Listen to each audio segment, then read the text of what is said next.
षंड अमर्क नाम के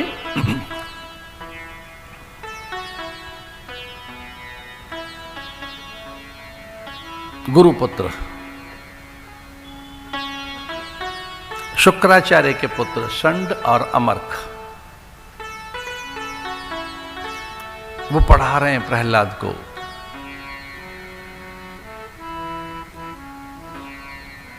लेकिन ये कर्तापन के अभिमान को मिटाने की शिक्षा दे रहे हैं नारद। भोक्ता कौन है? जो करता है। तो कर्तापन के अभिमान के नाश की शिक्षा भगवान कहां है? ये दे रहे हैं नारद, और षंड अमर्क दे रहे हैं अभिमान की शिक्षा। गुरुपुत्रों ने पढ़ाना आरंभ किया, लेकिन जब प्रहलाद को देखता था हिरण्यकश्यप तो आह्लाद होता था, आह्लाद। और यह समाचार गुरु को दिया था कि मुझे पुत्र को देखकर आह्लाद होता है, आनंद होता है। तो गुरु ने उसका नाम प्रहलाद रख दिया। प्रहलाद यानी आह्लाद, जिसे सुनकर देखकर आह्लाद हो।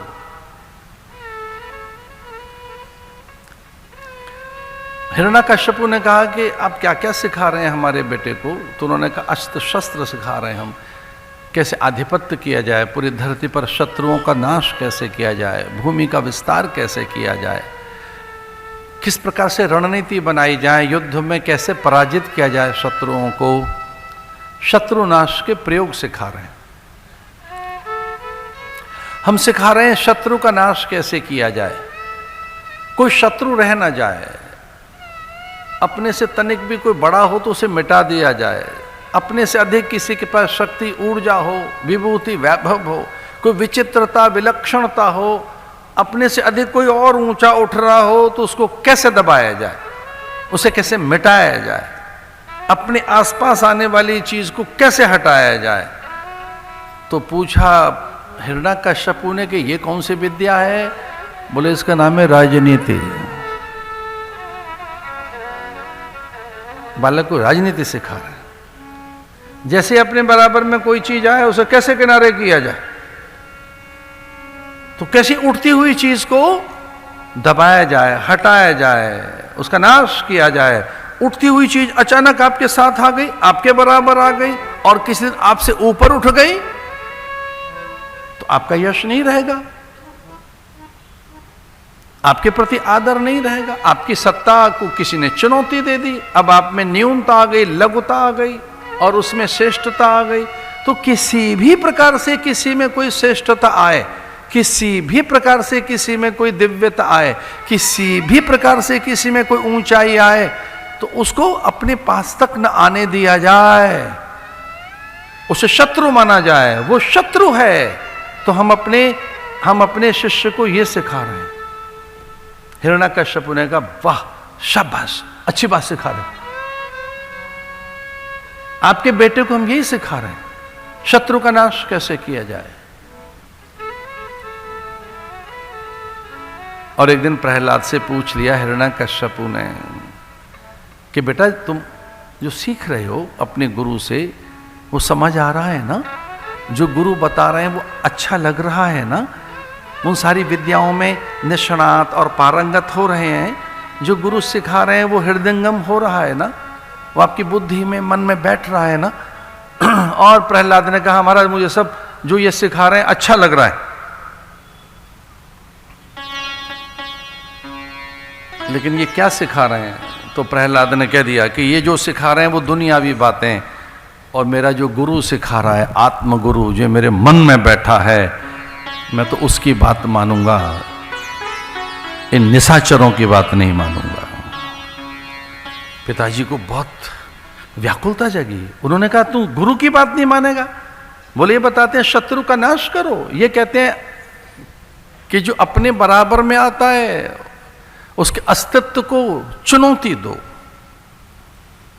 तो आपने क्या सीखा है? उन्होंने कहा मेरे आत्मगुरु ने, जो मेरे मन बुद्धि चित्त चेतना में बैठा है, जो हर पल मेरे पास है, मेरा गुरु, उसने जो मुझे सिखाया है वो मैं बताऊं। और प्रहलाद की बातें सुनकर चकित हुए हिरण्यकश्यपु कहने लगे हाँ बता, वो कौन सा मंत्र है, वो कौन सा ज्ञान है? सुनिए हाथ जोड़कर, बैठिए। नारद क्या सिखा रहे हैं? श्रवणम कीर्तनम विष्णु, स्मरणम पाद सेवनम, अर्चनम वंदनम दास्यम, सख्य आत्मनिवेदनम।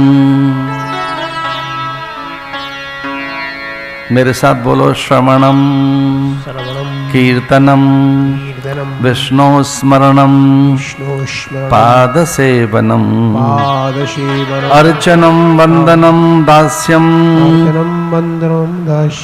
सख्य आत्मनिवेदनम। इति पुंसामर्पिता विष्णु भक्ति चेतनव लक्षणा, क्रियते भगवत्यद्या तन्मयेति धीतमुत्तमम्। स्मरणम कीर्तनम विष्णु। ये क्या सिखाते हैं मैं नहीं सुनता, मैं तो हाँ हाँ करता रहता हूँ। मेरा गुरु मुझे सिखाता है अच्छी बातें सुनो, श्रवणम, श्रुतियों को सुनो, कीर्तनम, भगवान का नाम स्मरण कीजिए, उन्हीं को याद रखिए, दीन जनों की सेवा करो, जो व्यथित हैं, चिंतित हैं, दुखित हैं, अभावग्रसित हैं, उनके साथ खड़े हो जाओ। मुझे मेरे गुरु ने सिखाया है कि वो हर जगह है, हर पल है, वो नित्य विद्यमान है, वो सर्वशक्तिमान है, वो सर्वोपरि सर्वोच्च है, वो प्राण में, पवन में है, प्रकाश में, आकाश में, धरती में, अंबर, अग्नि, जल, वायु में, अन्न में है। जो अन्न लिया जा रहा है उसमें अन्नाद विष्णु, आपो वह ब्रह्म, वो जल में है, आपो वह प्राणो वह ब्रह्म, जो प्राण लिए जा रहे हैं, जो सांस ली जा रही है, वो कोई और नहीं, हम भगवान को ही ग्रहण कर रहे हैं। अन्नाद ब्रह्म, अन्न में भी वही है, अन्नो वै विष्णु, अन्न में भी भगवान नारायण ही हैं, जल में भी वही है। जलचर जितने हैं वो उन्हीं का रूप है, थलचर जितने हैं वो उन्हीं की आकृतियां हैं, नभचर जितने हैं वो उनसे विलग नहीं हैं, और वही एक सर्वत्र सभी रूपों में है। अनेक रूप रूपाय विष्णवे प्रभ विष्णवे, जितने रूप हैं यहाँ वो उसी एक नारायण के हैं, इसलिए नारायण सर्वत्र है, वो सर्वत्र है, और उसी को स्मरण करें, उसी का भजन अर्चन वंदन करें, ऐसा ही मानकर दूसरों के साथ व्यवहार करें।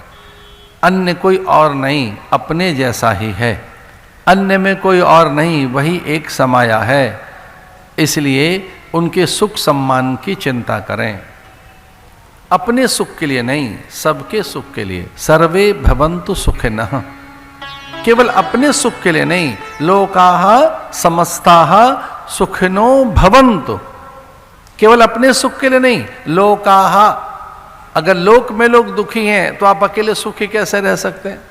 लोकाः समस्ताः सुखिनो भवन्तु,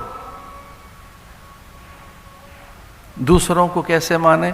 आत्मवत् सर्वभूतेषु, दूसरों के साथ कैसे व्यवहार करें? जैसे अपने साथ किया जाता है। तो जो अपने को अच्छा नहीं लगता वो दूसरों के साथ न करें। आत्मना प्रतिकूलानि परेशान न समाचरित, जो हमको अच्छा नहीं लगता वो दूसरों के न करें। कोई हमारे माता पिता के लिए ऐसा कहे तो हमें कैसा लगेगा? कोई हमारे गुरु मंत्र संप्रदाय के लिए ऐसा कहे तो हमें कैसा लगेगा? कोई हमारी बहू बेटियों के लिए, मेरी पुत्री के लिए, मेरी भगनी के लिए कोई ऐसी दृष्टि रखे तो मुझे कैसा लगेगा?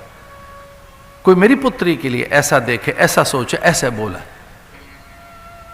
मेरी पुत्री के प्रति ऐसा कोई व्यवहार करे जैसा मैं कर रहा हूं, तो मुझे कैसा व्यवहार करना चाहिए अन्य के साथ? मैं अपनी पुत्री के प्रति कैसा व्यवहार चाहता हूं, अपनी बहन के प्रति, अपनी मां के प्रति, अपने गुरु के प्रति, वैसा मैं अन्य के साथ करूं।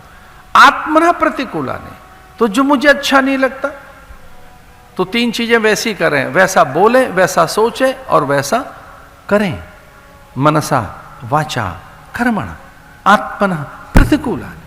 तो कैसा व्यवहार करें? आत्मवत् सर्वभूतेषु। जैसा मैं अपने लिए चाहता हूं वैसे ही दूसरों के लिए करूं।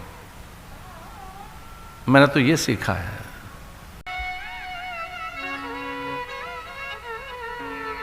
ये मूल मंत्र है एक जो भागवत में आया। मेरे साथ मिलकर बोलिए, ओम नमो नारायणाय। ओम नमो नारायण। नारायण मंत्र है ये। तो भगवान कहते हैं कि केवल नारायण मात्र से ही मैं प्रकट हो जाता हूं। अगर केवल नारायण भर कह दिया जाए तो मैं प्रत्येक अवस्था में भक्त के कष्ट के निवारण के लिए प्रकट हो जाता हूं। आओ मिलकर बोलिए इस मंत्र को, ओम नमो नारायणाय। ओम नमो नारायणाय। ओम नमो नारायणाय। ओम नमो नारायणाय। ओम नमो नारायण।